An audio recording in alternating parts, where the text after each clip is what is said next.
Hello, I am Jared. I recently just moved to London after graduating from art school.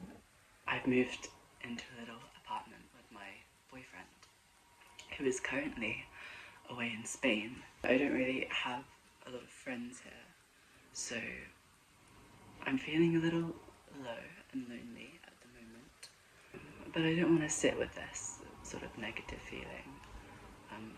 I really want to take advantage of living in such a creative and exciting city.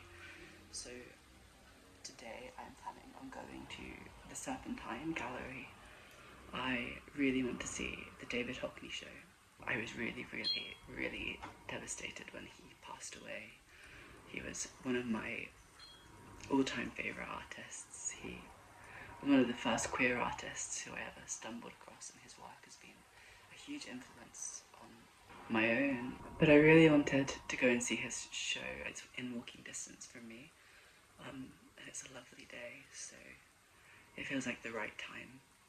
And then while I'm there, I will go to the Serpentine's other gallery and see the Cecily show. So yeah, I thought I'd document that.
Hello. So that was really quite fun. I did take the book that I'm currently reading. I really wanted to sit in the Kensington Gardens and just read for a little while after seeing the shows, but unfortunately my phone was about to die, and I still don't know the area well enough to just walk home without having Google Maps open, so I did have to leave a bit earlier than I planned. I figured I would show you some of my favourites from the show, some of the postcards that I bought. I do collect postcards from the exhibitions that I go to, just as a way of documenting what I've seen and what I really liked, what inspires me. This was my absolute favourite from the Cecily show. It's called Couple. I really like the way the figures just seem to engulf each other. It's like you can't tell where one ends and the other one begins. There's something like passionate and erotic about it, but also like there's something very violent as well. It's quite intense. I found this to be one of the most emotive works in Cecily Brown's show. Some of the more abstract stuff wasn't particularly my style. I found it a little bit, well, there was just a bit too much going on, I think, in some of it. Some of them had the most stunning colours, really. Others were a little less convincing, but as a whole, it was a really good show. There was one wall that I particularly loved where the work just seemed to climb up and up, and that's something that I really love doing in my own exhibitions, and so that was quite exciting to see. From the David Hockney show, I picked up 3 postcards.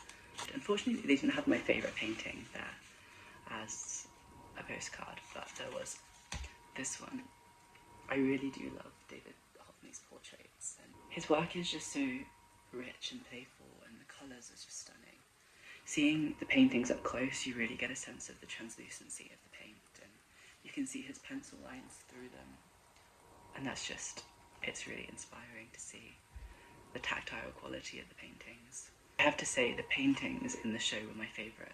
The show at the moment, it's called A Year in Normandy, and it particularly highlights this collection of iPad drawings. They circle around the gallery almost like the bio tapestry, and they track the season. So it starts with winter, goes into spring, summer, autumn, and then winter again. I'm not the biggest fan of digital work.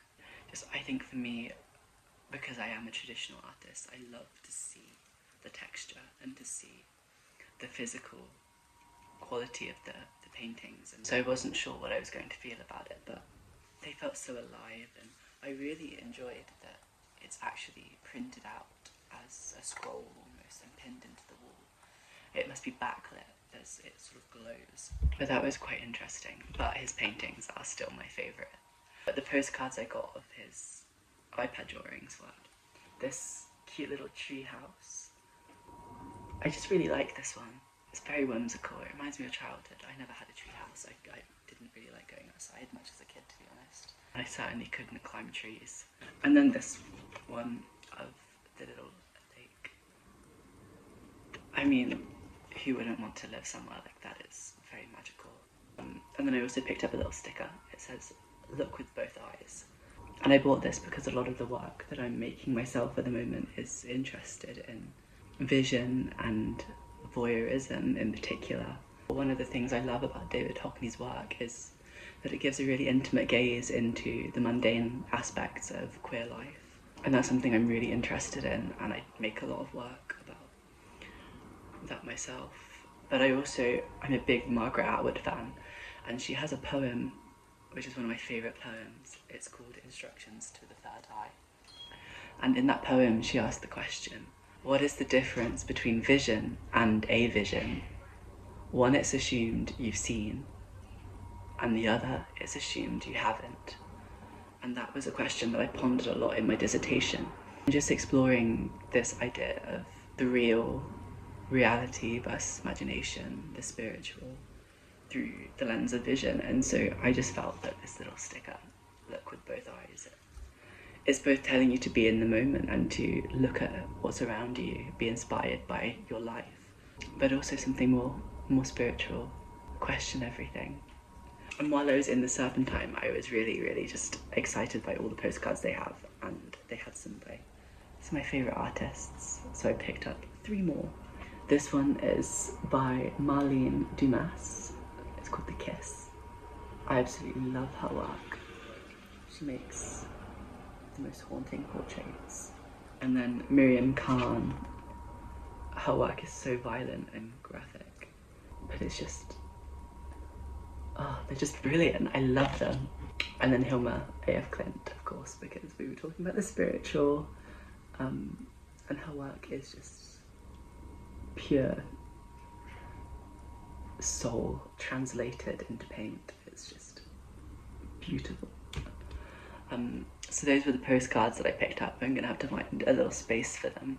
But yeah, I really enjoyed the shows, and it was great to get out. I'd love to write a review of each one. I think I need to start writing more. It would be really good for my portfolio, and it'll give me something to do as well. But thank you for coming along with me, and thank you for listening. I hope you've enjoyed it somewhat. It was really nice to chat about art and share these wonderful artists with you. I highly recommend going to the shows if you can. And yeah, maybe I will do more of these at another point, but bye for now.